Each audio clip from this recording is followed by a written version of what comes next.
Hey guys, I just did a video, a short on how to heal from heartbreak, and this is a longer version that is going to really help you to dive deeper into if you are or have suffered from heartbreak from someone that you cared about. You had to either walk away or maybe they discarded you, and you are trying to process, trying to heal, trying to get back to yourself. This video is for you. So if you don't know me, my name's Deborah. I'm an intuitive reader, energy healer, and quantum coach. And the reason why I do this work is because I have had a lot of heartbreak in my life, and I am not choosing to be a victim. And so I want to share with you that just because somebody that has discarded you, usually when they do, it's because of some tendencies that they have, that maybe there wasn't even love there in the first place because that person wasn't capable of giving you what you deserve and what you need. But also, instead of blaming them and and holding on to all these thoughts and feelings of resentment, of anger, and of course it's not that you're not going to feel those things. You will feel those things, but you welcome them in so you don't push them down. Release work is about not suppressing, not expressing, but releasing, letting it go so that you don't have to be in that cycle.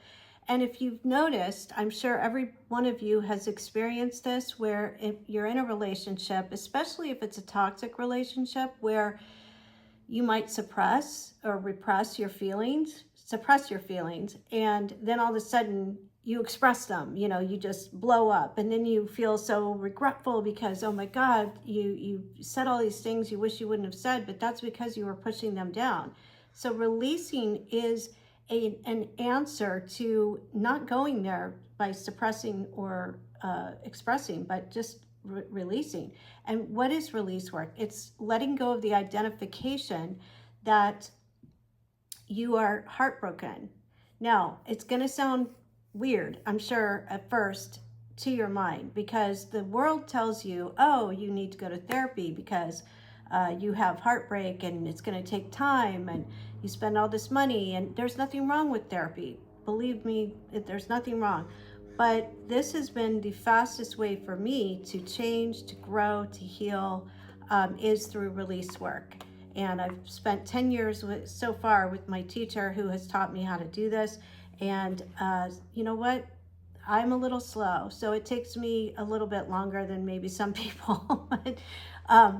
But once you get it, you can't, once you see it, you can't unsee it. So releasing heartbreak, how do you do this? Well, whatever you're thinking and feeling, you welcome it, okay? And as a coach, I can walk you through this, is that if you are feeling the incredible loss, you're feeling like unloved, unworthy, not good enough, when you start to feel those feelings, as I work with you, it's like there's this identification of memories, not only from that relationship, but other situations, other stories, other memories from maybe childhood, even adulthood, that you kind of tucked away into your subconscious mind. And you're holding on to these, and this is going to be kind of in your face, I'm sorry to say, but this is what my teacher says, is that when you hold those memories, you plan on having those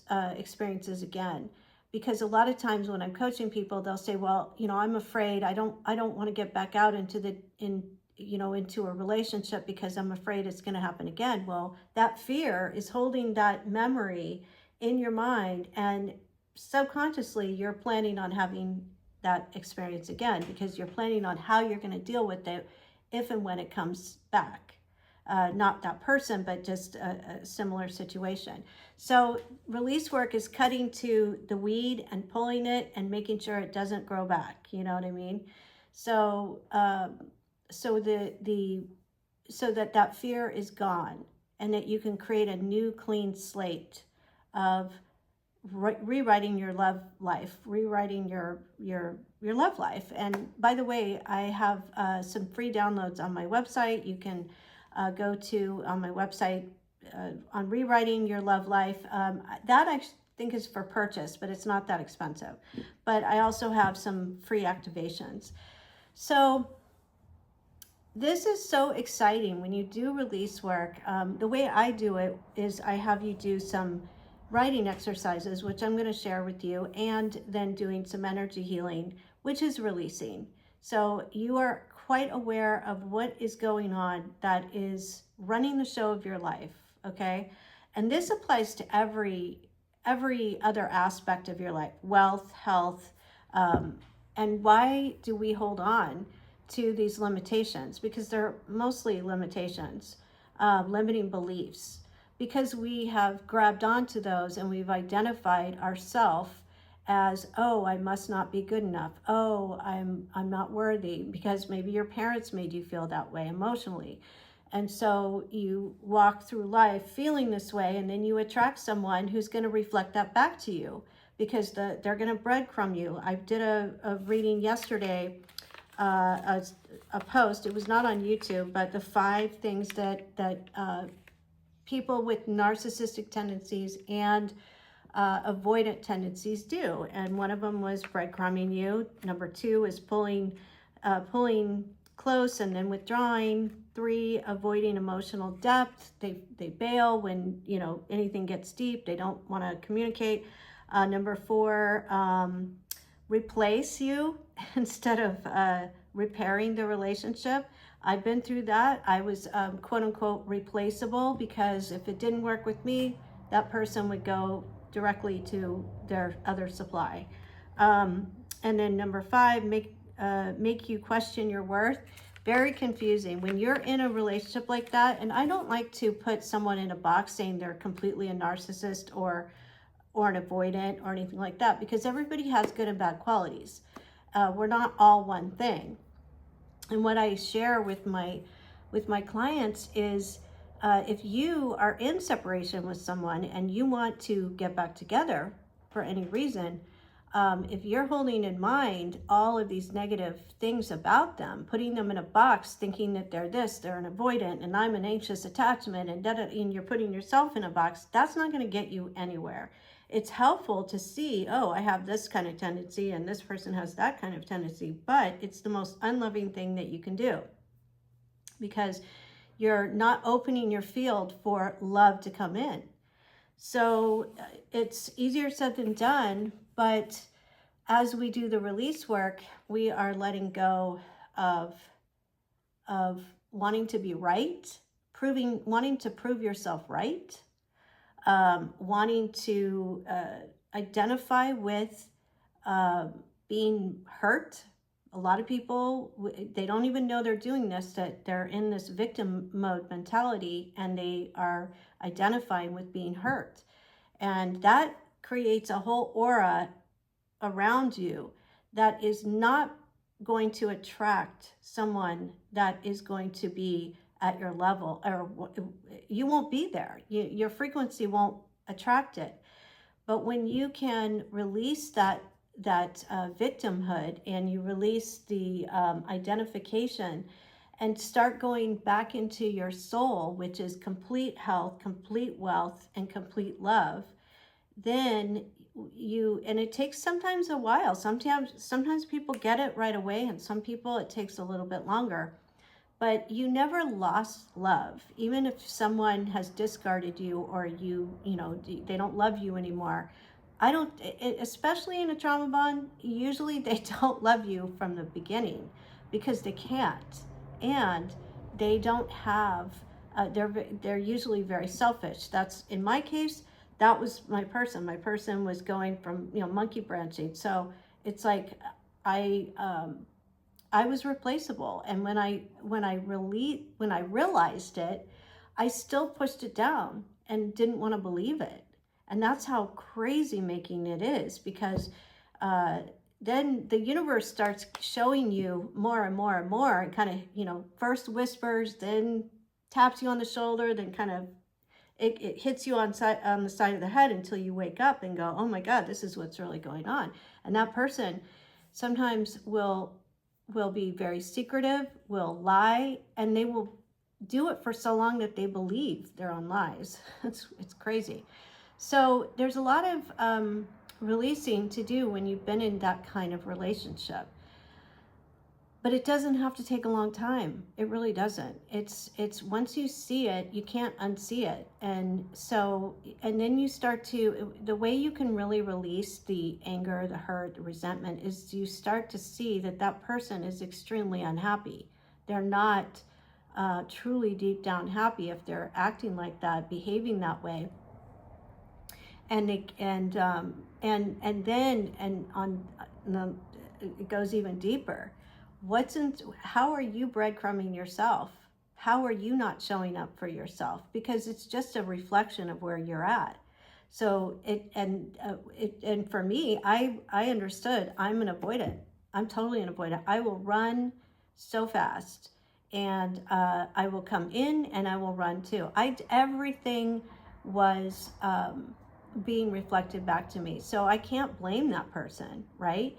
I can identify the behavior, but when you really start doing the deep healing work and the release work, you start to see, oh my God, I'm totally responsible for all of this, because whatever you're holding in mind is exactly what you're experiencing.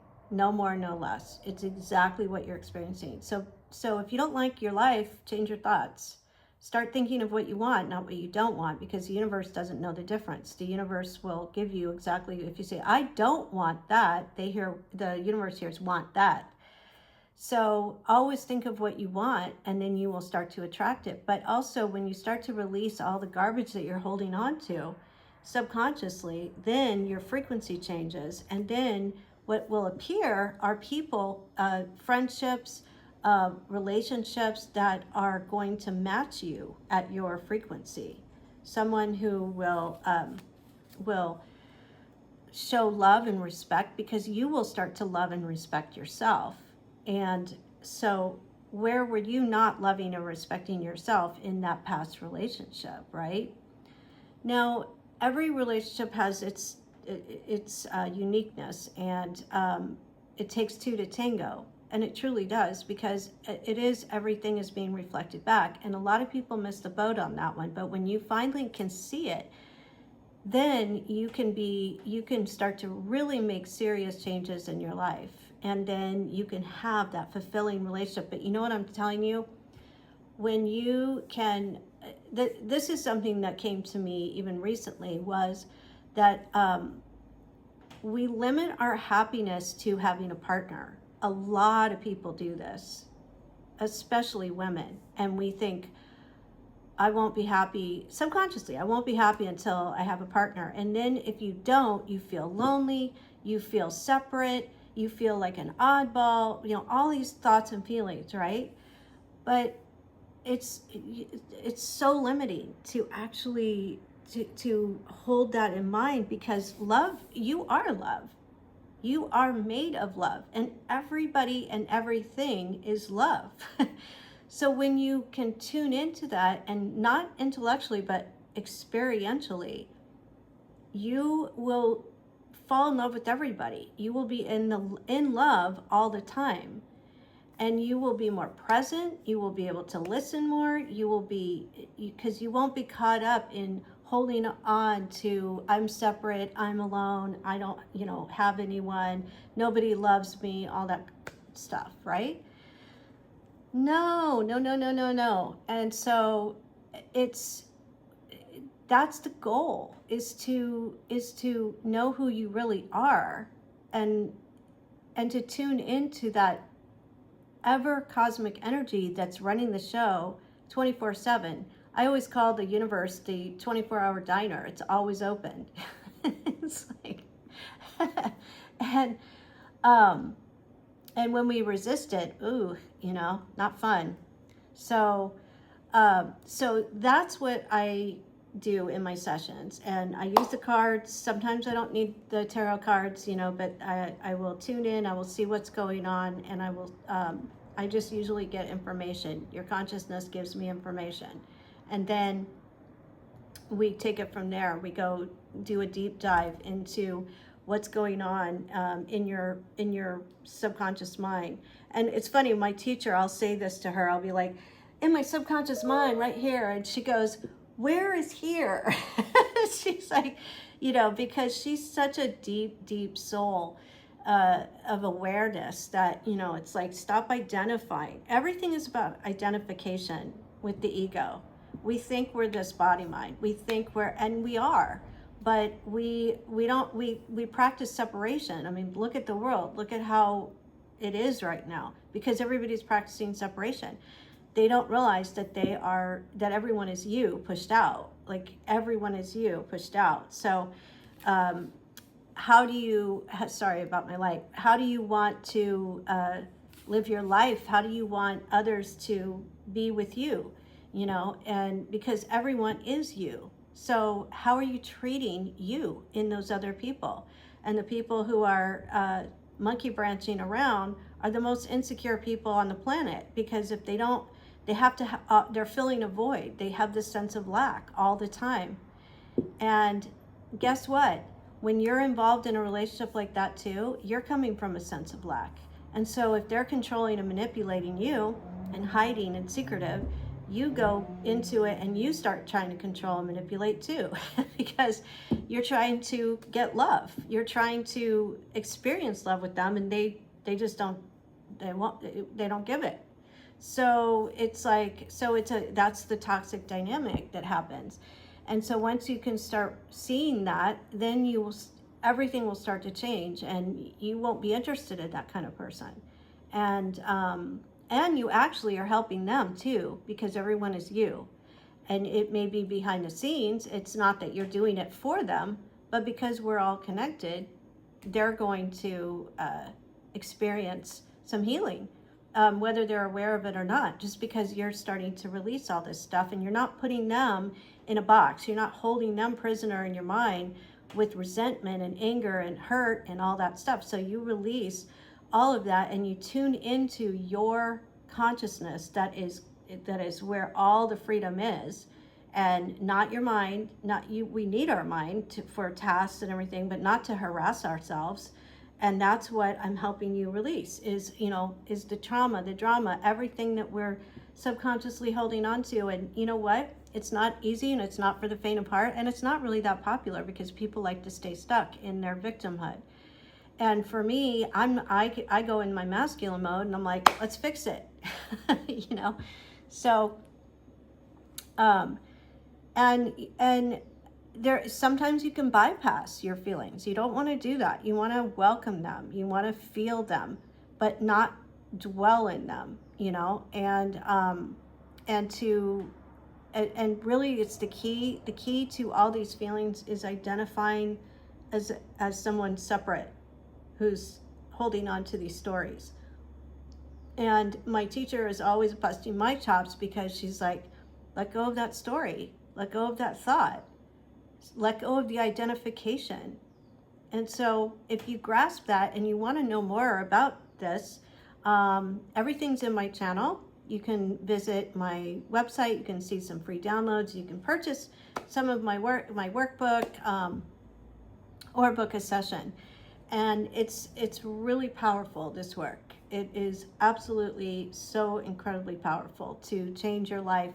I know for me, I have been through more than I would like to say, but you know what?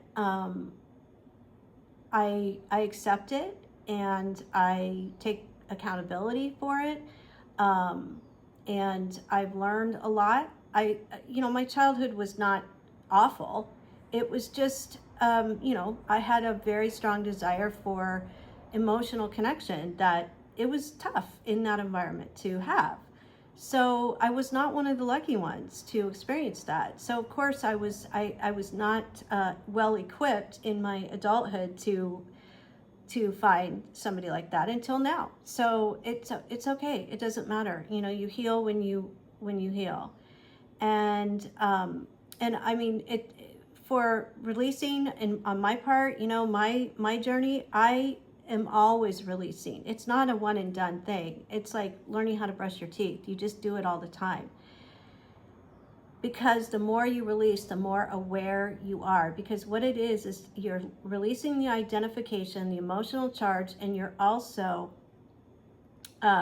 challenging your thoughts, because our thoughts, we just go on autopilot. We're like, oh, that's how I feel, that's the way it is. And so the world is in apathy. Oh, well, that's life, you know, and kind of stay in this really low grade apathy. And so releasing will release you from that, and then you're in a higher vibration, a higher frequency, and happiness and freedom and magic and, you know, creativity and new experiences, and it's incredible. You can heal your body through this by letting go of certain thoughts, even letting go of the thought that anything's wrong with your body. I mean, still go to the doctor, but, you know, work on releasing, letting go of the thought of illness or disease. It will help you so much. And again, it's the identification, because we are not these body minds. We are consciousness. We are way bigger than that. And we are capable of doing many things. So the more you become aware, basically what it is that you are challenging your thoughts for the first time. And the more you do this, the more you will see those subtle thoughts, and you'll be like, oh my God. I mean, you'll be in the shower, or you'll be doing the dishes or driving, and you go, oh my God, I had another thought. Like, whoa, where did this come from? Like, oh my God, been holding on to this forever. So if you have any questions, feel free to reach out. You can email me or text me. All the information is there, or you can book sessions, whatever you would like.